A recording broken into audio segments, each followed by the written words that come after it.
Okay. Greetings and salutations, everybody. Welcome. Let's get our daily space news under control here throughout episode 235. Let's get some paper, Mongery, and other stories. Okay. So let's go right into tech then, I guess. Boom, boom, boom, boom. Music's over. Welcome, everybody. A stream acabou, não, Demon. A stream começou há 2 horas e 20 minutos e nós vamos agora passar algum tempo a conversar sobre as estrelas e sobre o nosso sistema solar e sobre as galáxias e essas coisas todas, e depois vamos voltar naturalmente à jogatana. The International Moon Village, we saw this a couple of days ago, right? So that's old news. Press this button. Let's get some of extraterrestrial triplets, space wallpaper. 3 very bright. Let's look at this. This looks very interesting. Till the end. Look at the. Is this not beautiful, guys? Is this not absolutely magnificent? This is called extraterrestrial triplets. About this image, this trio of radiant nebulae in the constellation Sagittarius is an oft-viewed image on telescopic tours. The largest is M8, the Lagoon Nebula, at over 100 light-years across. There's this collection of space dust, which takes 100 years at the speed of light to get from one part to the other. It's just incredible. This is flanked to the right by the M20. So the Lagoon Nebula is the nebula single is this one right here. This is the largest one, the M8, the Lagoon Nebula. Is that not beautiful? So I guess this is 100 light years, this distance right here. And then you're flanked by the right by M20, and to the left by NGC 6559 M20, also known as the Trifid, which I guess would be this one right here. Is that not beautiful, guys? Paired with the other two, approximately 5,000 light years away from Earth. So all of this is a mere 5,000 light years away. That's quite incredible, if I say so. É absurdo sermos obrigados a passar por este processo moroso e enfadonho de revisão de tratados quando se pretende unicamente reformar uma política comum. This is true, Sekra. Good point there. A simple DSLR can do this. Actually, to be fair, guys, yesterday I spent 20 euros. I went to the same shop where I bought my DSLR camera like 6 years ago. And I said to them, look what has happened. They're like, oh, nothing is happening. I'm like, yes, exactly. Well, we'll send it up to Lisbon, but you have to pay 20 euros just to even, like, just for this to happen. Like, so it's fixable, right? Well, they don't know. Give me 20 euros and I'll send it to ask the bus. So that's what I did. So hopefully I'll have my DSLR ready again, man, because I love photography, and that's definitely something that I'd love to do, is do some astrophotography. I have not done that yet. 9.46 billion kilometers. That's incredible. That's just incredible. Beautiful image that we have here. Let's look at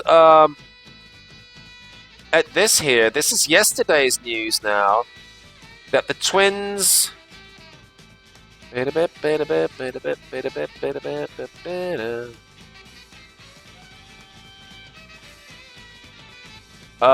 Twin suns hurl Tatooine-like planets into interstellar space, boys. Let's listen to this. It's quite a title here. Twin suns, so there's like a binary star system going on, which are hurling their own exoplanets out of their solar systems. Is that what that was?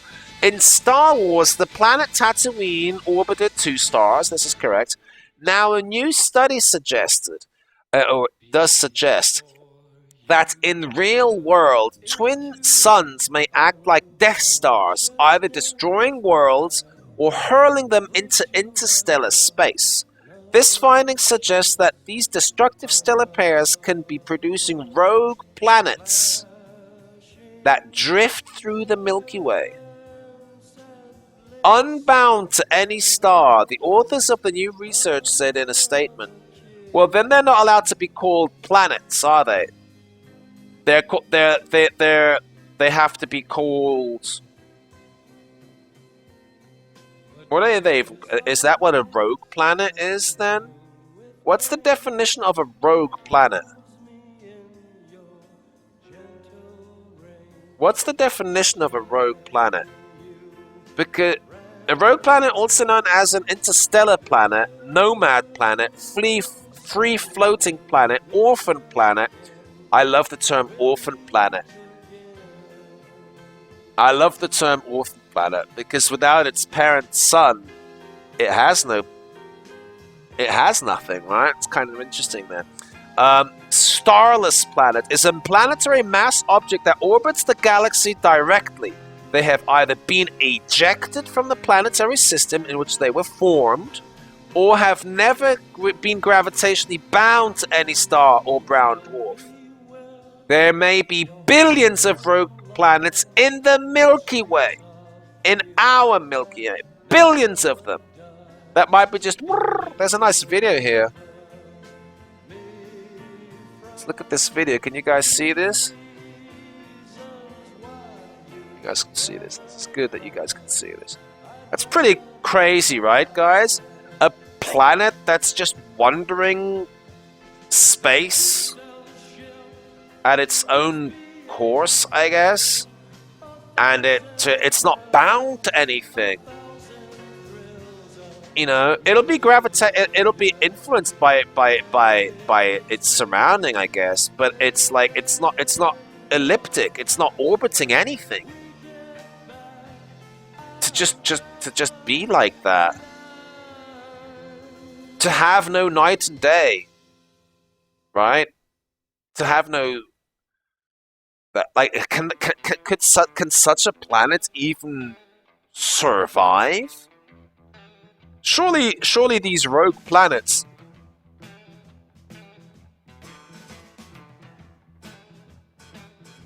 Like, what does maybe they'll answer. My question here is, the average life expectancy of a rogue planet, shouldn't that be reduced? Like, these things shouldn't handle observation, retention of heat in interstellar space. Yeah, exactly that. How do they do that? Known, see, observation. Most methods of detecting exoplanets rely on periodicity of the planet orbiting a host star and thus cannot be used to detect rogue planets. Two methods to detect rogue planets still can be used: gravitational microlensing and direct imaging, I guess. That won't answer my question, though. Retention of heat in interstellar space. In 1998, David Stevenson theorized that some planet-sized objects drift in the vast expanses of cold interstellar space and could possibly sustain a thick atmosphere that would not freeze out. He proposed... That's very interesting. That's very interesting. Why is this not shutting down? The hell? What the flip? Are you out of your mind? Why is it doing this? Wow. Why is it doing this? Better TTV for the win! You know what? Let me just refresh that. Everything now is around Star Wars? Well, think about it this way. Star Wars is around the stars, is it not?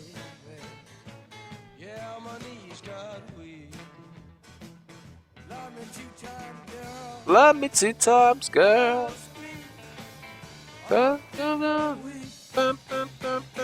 Love me 2 times.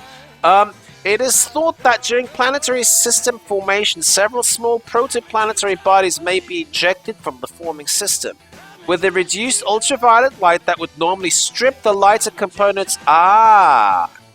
So it's actually good to not have a sun by you? Wow. Let me rethink my life here. It is thought that during planetary system formation, right? This is when our planets are born. Several small protoplanetary bodies may be ejected from the forming system.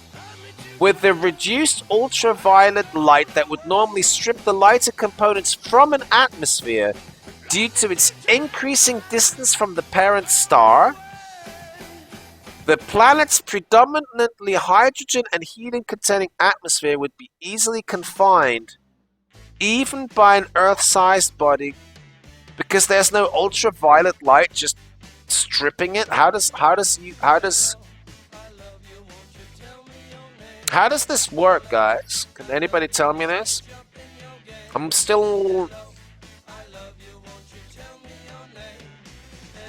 It is calculated that for an Earth-sized object at a kilobar hydrogen atmospheric pressure, in which a convective gas adiabat has formed, geothermal energy from residual core radioisotope decay will be sufficient to heat the surface to temperatures above the melting point of water. Thus, it is proposed that interstellar planetary bodies with extensive liquid water oceans may exist. That is very interesting. So these rogue planets, I guess, are also as far as panspermia goes, that kind of way of thinking. Rogue planets, are they even parts of this then? Let me just rethink my life here. In panspermia, do we meteorites, asteroids, comets, planetoids, and also by spacecraft? Well, clearly, what does that mean, planetoids? Small solar system? Well, obviously also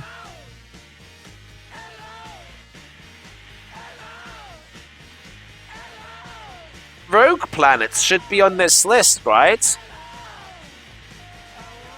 For me, the stream just froze. Yeah, then you need to try and refresh it, brother. That's just they should have rogue planets on this, right? Because if a rogue planet is like a really good place for you to harbor water, then it is also going to be a really good. Again, it's not getting constantly flicked by UV radiation, right? So life could be sheltered within a rogue planet. That's quite interesting.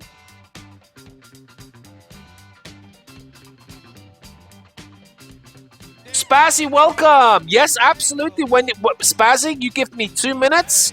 You give me 2 minutes, Spazzy, and we're good to go. I'm on Discord. I'll go into the lounge. Actually, Sekra can give you admin rights and things. I'm pretty sure he could do that for you to, at your own will, jump into my live stream there. And then we'll do the give me 2 minutes, and I'll go do the pee-pee break. I mean, it's almost... Are we in beer o'clock? We're getting very close to beer o'clock, so that's also exciting. GG. Just give him some admin rights, but allow him to do like other streamers, I guess. And at least be free to pop into my room. Known or possible rogue planets. There is no current way of telling whether these are planets that have been ejected from orbiting a star or were originally formed on their own as sub-brown dwarfs. Well, this is also very interesting. Remember that the other day we were seeing that planets actually can form through the death of their parent star, right? It's the death of that star which allows for planetary formation as well.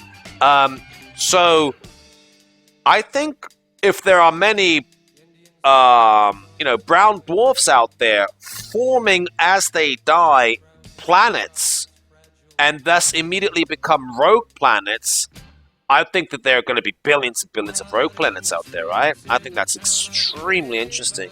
Extremely interesting. GG, Sekra.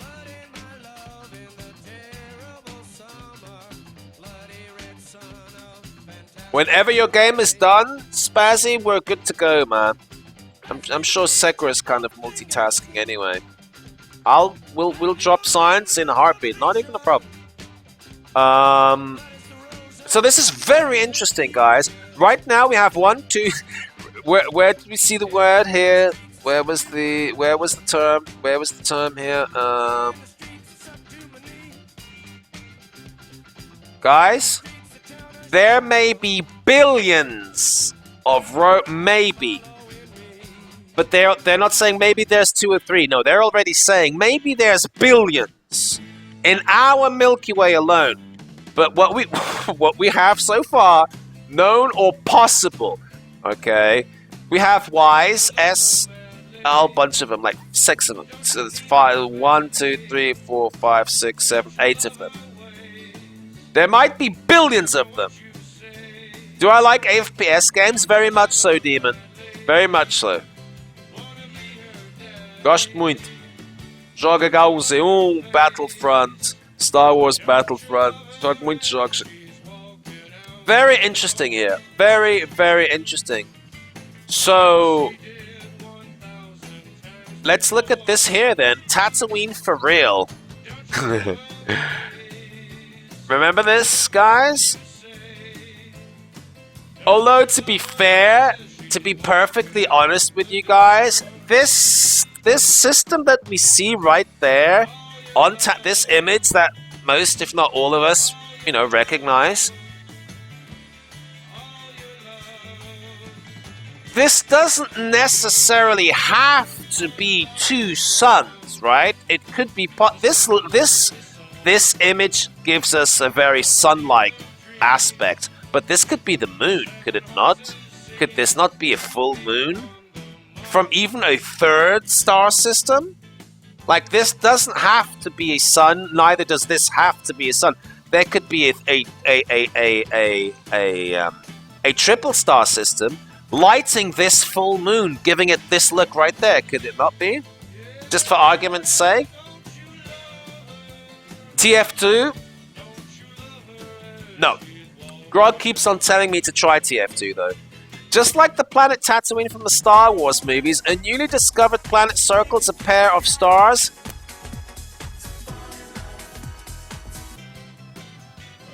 What the hell music was that about just now? That was freaky. That was really freaky. The Kepler-16 star system. Planet Kepler-16b orbits 229 days. That's its year. Then we have A star and a B star. Orbits of Mercury and Earth shown to scale. Look how close they are then, man. Look how fast star B, I guess, is revolving around star A. Right? It looks like the more massive one. The music is screwed here. The music is completely screwed on this one.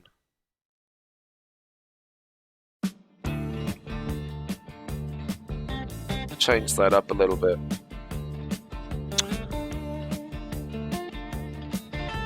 Quite incredible, right? So this is good, boys. This is all good stuff. To learn more about the origins and fates of circumbinary planets, the authors of the new research carried out computer simulations to model binary systems consisting of a primary star, much like the Sun, and a secondary star, about 1/10 the size of the Sun. The secondary star was separated from the primary one by a distance of 1 AU, right? 1 astronomical unit, which is the average distance between the Sun and the Earth. Okay, that's quite impressive.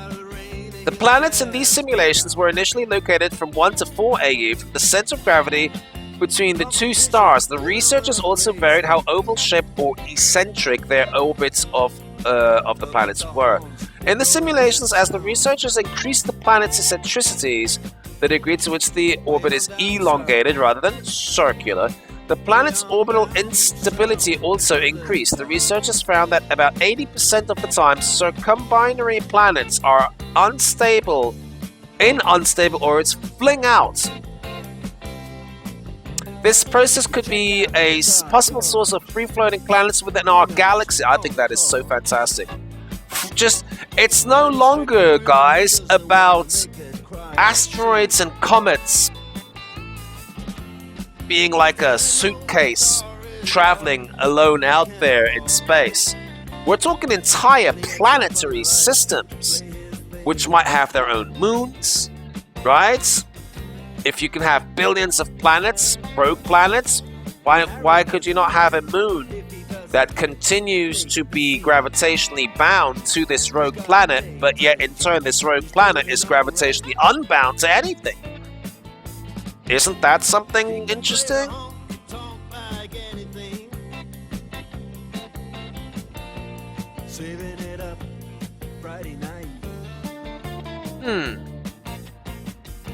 I feel your pain. I feel you on that one. The other 20% or so of the unstable planets collided with one of their host stars, and about 2/3 of the time, the secondary smallest star. Unstable planets only rarely survive 10,000 years of simulated time. That is incredible. Very interesting stuff, guys. Very, very interesting stuff. Let's check out this image right here.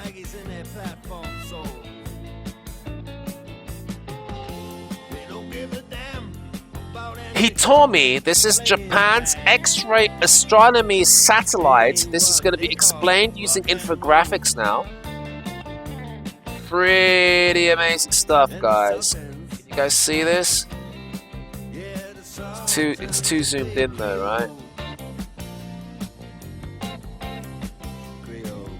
No, I want it this way, but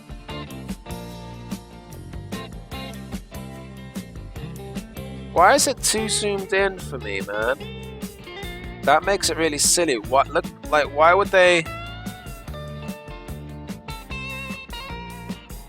Ah, okay. Maybe if I zoom out, then I guess. If I zoom out, there we go. That looks a lot better for you guys now. My bad. Okay, so this is Japan's X-ray astronomy satellite. Is that not a beautiful piece of gear? This is made in Japan, baby.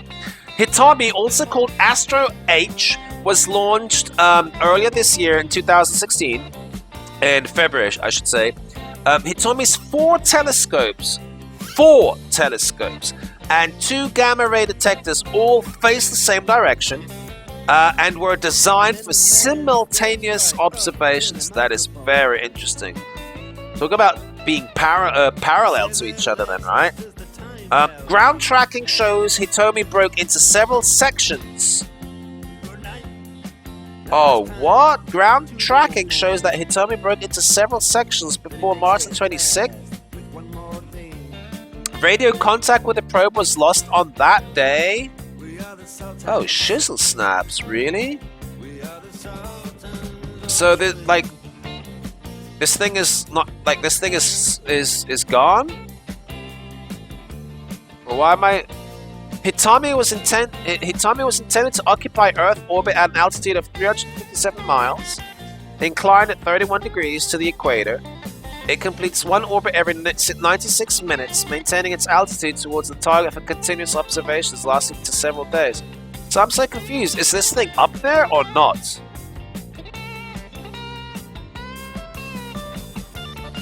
Astro H.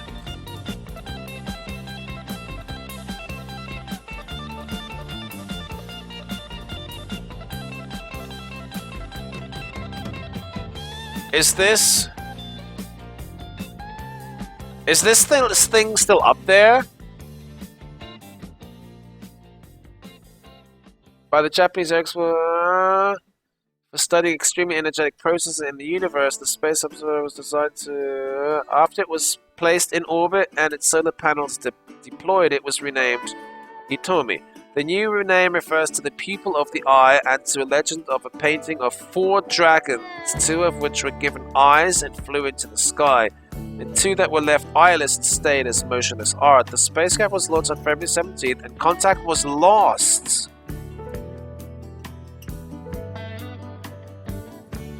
But here they're saying only contact was lost. But here these guys are saying ground tracking. So that's the dudes down here with we're tracking this. We're tracking Astro H. It broke into several sections before March 26th, and then on that day we finally lost complete contact with it. That's wow. So kind of why is this website then? We're just getting it we're getting it explained. That's it.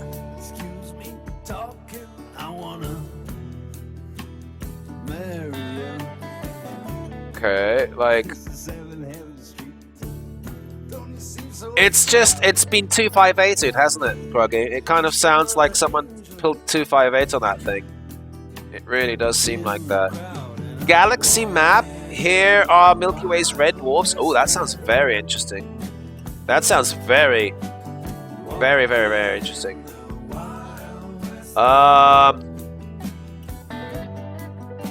So the title here is Galaxy Map. Here are the Milky Way's red dwarfs. So I wonder where we're at here. Fields where the Hubble telescope spotted M-dwarf stars plotted against the map of the sky. M-dwarf stars. I can't understand any of this, man. What does this even mean? The Milky Way's diminutive red dwarf stars have been mapped for the very first time, and the results show that roughly 7% of them live in the outer reaches of the galaxy. That's not a lot. The information came from the observations from the Hubble Space Telescope, which how do I pronounce this word here? I don't even know what that means. Serendipitously.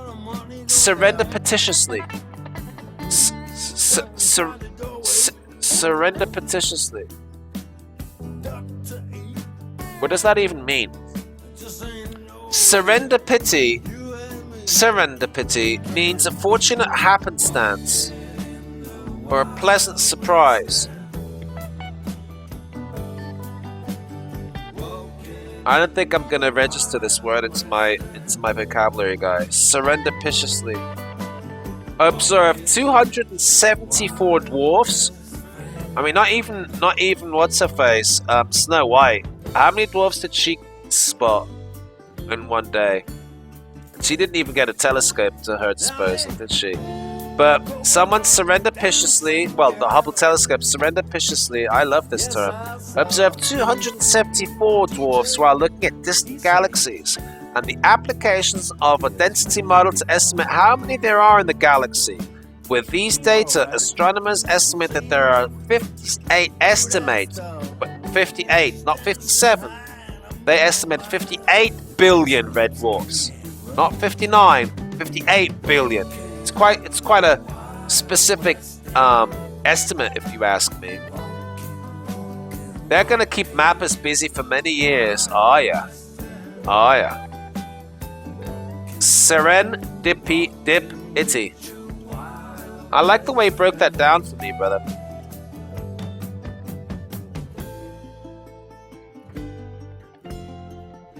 Oh my goodness, look at that Endor's End. We haven't even looked at that yet, have we?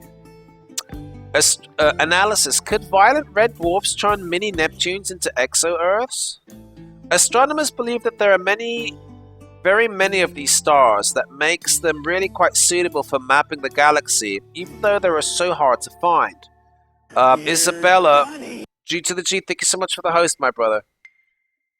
Once again, Ordinary. You've done that like at least 5 times today already. One of the researchers on the paper in a statement co-leading the paper was someone, also a student. The students looked at M-class red dwarf stars, which are also locations where planet hunters often seek out planets. The stars are too small to burn hydrogen and are dimmer than our own sun, making it easier to detect faint planets.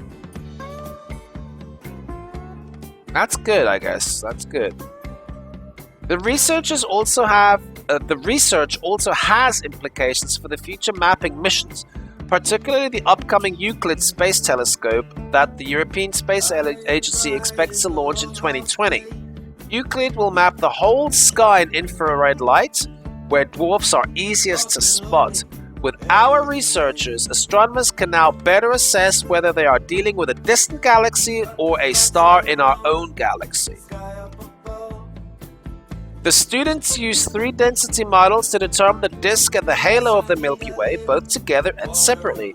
Using the Monte Carlo statistical modeling method, the students then determined which density model was best. Guys, who here is familiar with the Monte Carlo statistical modeling method? I'm not. It turned out to be the one that included both the disk and the halo of our galaxy. It's quite incredible. Quite incredible. Flyby was bigger, way bigger than thought. Oh, these were the 2 asteroids, right? Or the 2 comets, my bad. Yeah, these are the 2 comets which just whizzed. What was it? It was the 3rd. It's the 3rd ever closest comet to planet Earth ever. Dwarfs are never easy to spot. Yeah, well, that's why they're dwarfs. What is your opinion on the old leprechaun then, Grog? If the dwarf is not easy, what about the old leprechaun? Eh? Pretty heavily pixelated images we're watching here. Comets can be tricky. These interplanetary vagabonds, a very nice term here, appear from the furthest most reaches of the solar system, popping up unexpectedly in surveys near Earth objects. Okay, so these are near Earth objects. NEOs, not to be confused with the CEOs, which are, of course, the other dudes.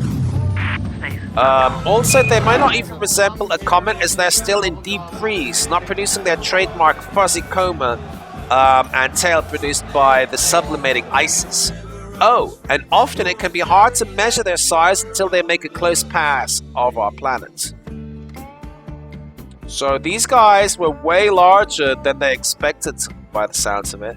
Not that these were large celestial bodies, but so be it.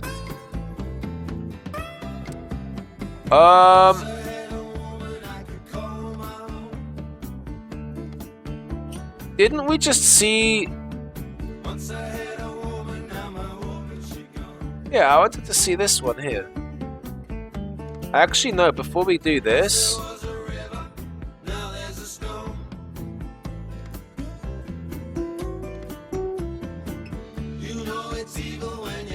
Yeah, this is what I want to see. This is what we were kind of looking at, guys. Japanese astronomy satellites Hitomi malfunctions, generates debris. Did I really? I got a follow? No, I didn't. PJC, welcome.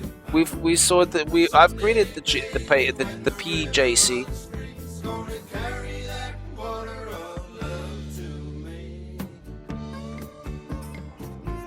No, we didn't get anything. We just got a host, my brother. That's all we got. And got another host.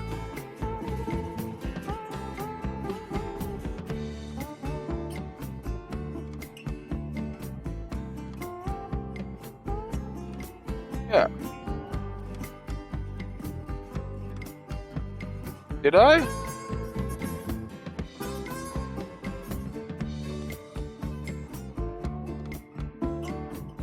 Well, the dashboard, okay, I don't want to disagree with you then, but my dashboard isn't telling me anything new. That was an hour ago.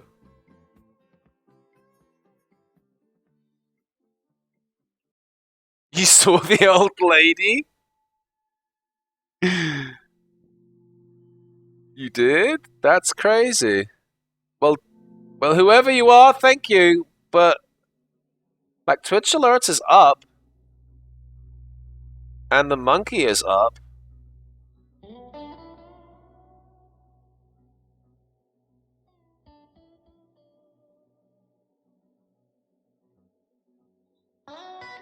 Sean Sean McGill? I don't know, let's not waste too much time here. If it happens again, let me know, guys. You both saw the old lady. I think you guys love the old lady. I think you guys just love the old lady too much. So the Japanese Aerospace Exploration Agency JAXA is working to restore communications with the new astronomy satellite that malfunctioned on March 26th, generating debris. They lost communications with Hitomi at 3:40 in the morning. They have not been able to figure out the state of health of the satellite. That loss of communication coincided with the detection of debris in the vicinity of the spacecraft. Oh, do you think they must have hit some debris which was there? You think that's what it was?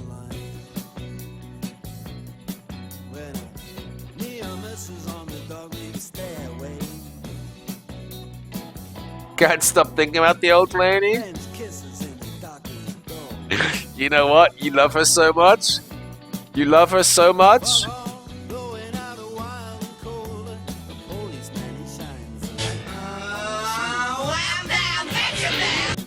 You love her so much. Take her.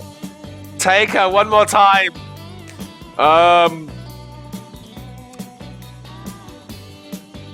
It's a breakup, man.